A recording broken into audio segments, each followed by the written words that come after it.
3 तारीख की रैली से बिल्कुल साफ हो जाएगी कि नीतीश जी आए थे, नीतीश जी ने अपना मन बदल लिया। हो सकता है उससे इंडिया गठबंधन को कोई फर्क नहीं पड़ेगा, और इंडिया गठबंधन की जो ज़रूरत है और उसकी जो ताकत है, उसकी जो पूरी बुलंद आवाज़ है, वो गांधी मैदान से पूरे देश में फैल जाएगी। ये जो वोट मिला था महागठबंधन के नाम पर, दलितों का, गरीबों का, सबसे वंचित बहुजन समाज का मिला था, वो वोट लेकर के जो आज भारतीय जनता पार्टी के साथ जा रहे हैं, तो ये तो बहुत बहुत बड़ा विश्वासघात है। तो सब लोग अगर अलग थलग लड़ेंगे तो नरेंद्र मोदी के जो पूरा एक रथ का और अभियान का आप लोग उस तरीके से मुकाबला कर पाएंगे?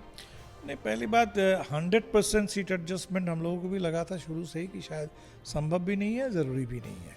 तो इसलिए शुरू से ही हम लोगों की कोशिश थी कि मैक्सिमम पॉसिबल सीट एडजस्टमेंट हो। मगर चूंकि लोकसभा का चुनाव है और अलग अलग यात्राएं, अभी तेजस्वी की यात्रा पर आपसे भी आप बातचीत कर रहे थे, उसके अलावा एक जगह राहुल गांधी यात्रा निकाल रहे हैं, क्या ये अब यात्रा का समय रह गया है? नहीं, यात्रा का अपना मकसद है। यात्रा से एक बात जाती है, जनता गोलबंद होती है, मुद्दे बनते हैं, तो हमें लगता है कि यात्रा तो किसी भी समय के लिए ज़रूरी है। परिस्थिति की मांग है, और परिस्थिति की अगर बात करेंगे तो परिस्थिति का दबाव घटा नहीं है, बढ़ रहा है। लोग और ज़्यादा महसूस कर रहे हैं। किसान फिर एक बार सड़क पे आ गए, पूरे बुलडोज़र राज चल रहा है, उसके खिलाफ जनता सड़क पर है। तो हमें लगता है कि नौजवान सड़क पर है पेपर लीक के खिलाफ। 400 का दावा अगर है, लेकिन भारतीय जनता पार्टी की जो हरकत है हर जगह, जिस तरीके से ज़बरदस्ती सत्ता कब्जा करने की कोशिश है, इससे तो लगता नहीं है कि उस दावा को लेकर के कोई कॉन्फिडेंस है। 10 साल मोदी जी को लोगों ने देख लिया है करीब से, और इस बार जनता राय देगी।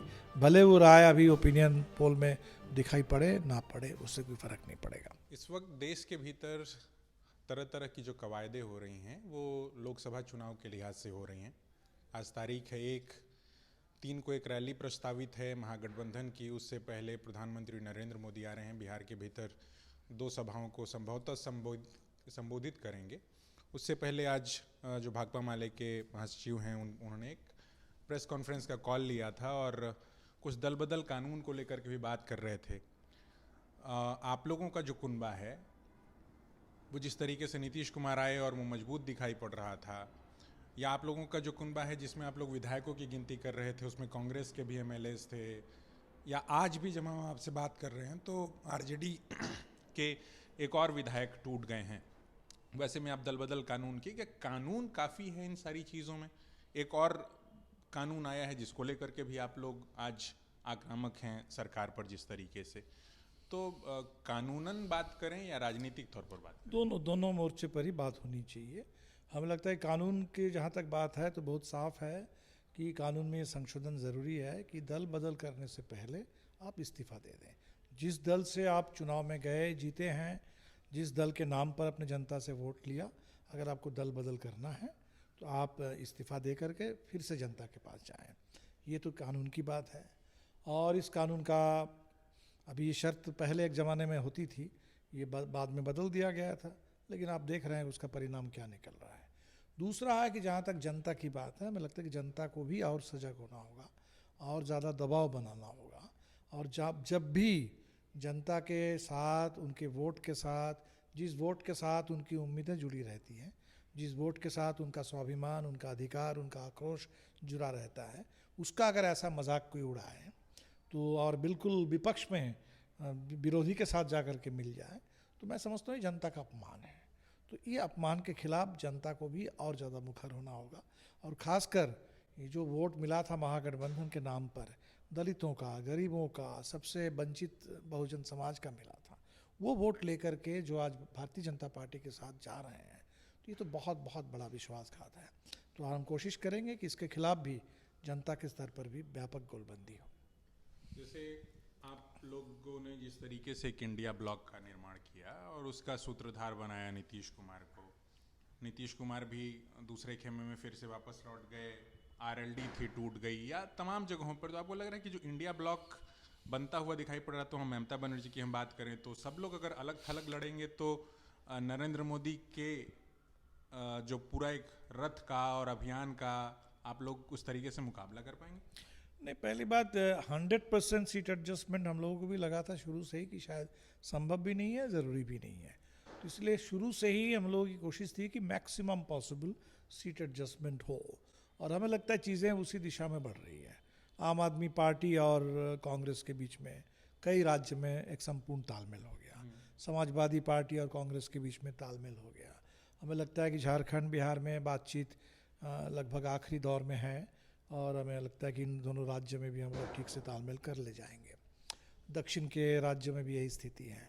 बंगाल की अपनी कठिनाइयां हैं, और शुरू से ये बात थी, क्योंकि वहाँ जो राज्य सरकार है उसके बारे में भी एक राज्यों के सवालों को लेकर के काफ़ी जनता के बीच में सवाल है, आक्रोश है, एंटी इनकम्बेंसी है, और इसीलिए वहाँ शायद संभव नहीं है कि संपूर्ण कोई तालमेल हो जाए। तो हमें नहीं लगता है कि इंडिया गठबंधन, जिस परिस्थिति के चलते इंडिया गठबंधन बना, देखिए गठबंधन में अभी आप कहेंगे कि बहुत उसका एजेंडा बन गया है, उतना एजेंडा अभी नहीं बना था। परिस्थिति की मांग है, और परिस्थिति की अगर बात करेंगे तो परिस्थिति का दबाव घटा नहीं है, बढ़ रहा है। लोग और ज़्यादा महसूस कर रहे हैं। किसान फिर एक बार सड़क पे आ गए, पूरे बुलडोजर राज चल रहा है, उसके खिलाफ जनता सड़क पर है। तो हमें लगता है कि नौजवान सड़क पर है पेपर लीक के खिलाफ। तो इसलिए परिस्थिति का दबाव बढ़ेगा, और परिस्थिति के साथ साथ हम लोग भी साथ में बिल्कुल रहेंगे। और 3 तारीख की रैली से बिल्कुल साफ हो जाएगी कि नीतीश जी आए थे, नीतीश जी ने अपना मन बदल लिया, हो सकता है उससे इंडिया गठबंधन को कोई फर्क नहीं पड़ेगा। और इंडिया गठबंधन की जो ज़रूरत है और उसकी जो ताकत है, उसकी जो पूरी बुलंद आवाज़ है, वो गांधी मैदान से पूरे देश में फैल जाएगी। क्या ये प्रैक्टिकल बात आप बता रहे हैं? क्योंकि नीतीश कुमार को जब आप लोग लाए थे तब भी अपने खेमे में गिनते हुए आप लोग एक सीटों का, पिछली बार भी कमोबेश ऐसी ही स्थिति थी, 40 सीटों पर आप लोगों ने चुनाव लड़ा, महज 1 सीट बिहार के भीतर कांग्रेस को मिली थी। आप लोग साझा तौर पर लड़ रहे थे, हालांकि कहीं कहीं आप लोग नहीं, पिछली बार हम लोग साथ में नहीं थे। हम लोग 20 के विधानसभा चुनाव में साथ आए, 19 के यहाँ तक चुनाव की बात है तो बस माले या अन्य वामपंथी दल भी, उस समय अगर आपको याद होगा कि राष्ट्रीय जनता दल ने जो गठबंधन वाला प्रयोग किया था उसमें कांग्रेस ज़रूर थी, लेकिन बाकी वो पार्टियां थी जो आज भारतीय जनता पार्टी के साथ है।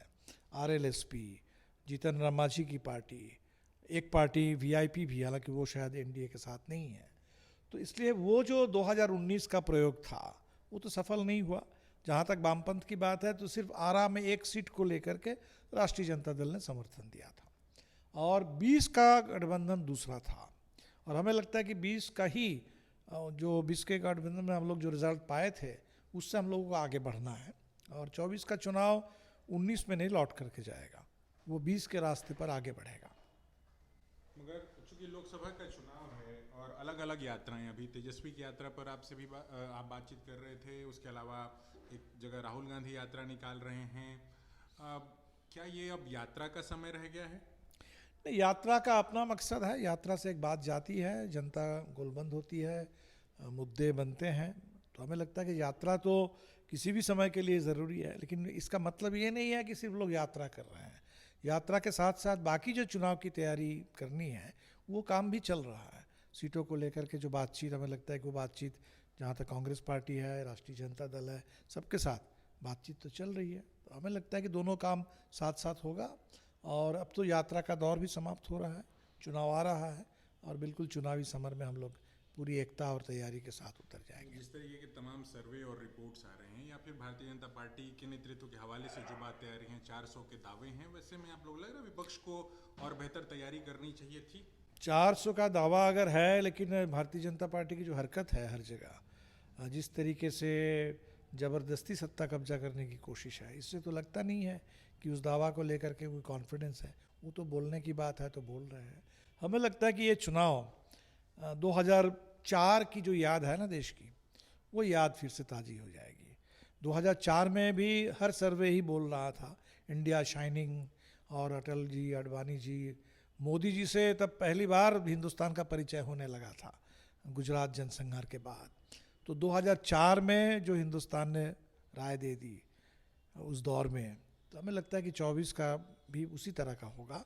और 10 साल का अनुभव कम नहीं है, 10 साल मोदी जी को लोगों ने देख लिया है करीब से, और इस बार जनता राय देगी। भले वो राय अभी ओपिनियन पोल में दिखाई पड़े ना पड़े, उससे कोई फ़र्क नहीं पड़ेगा।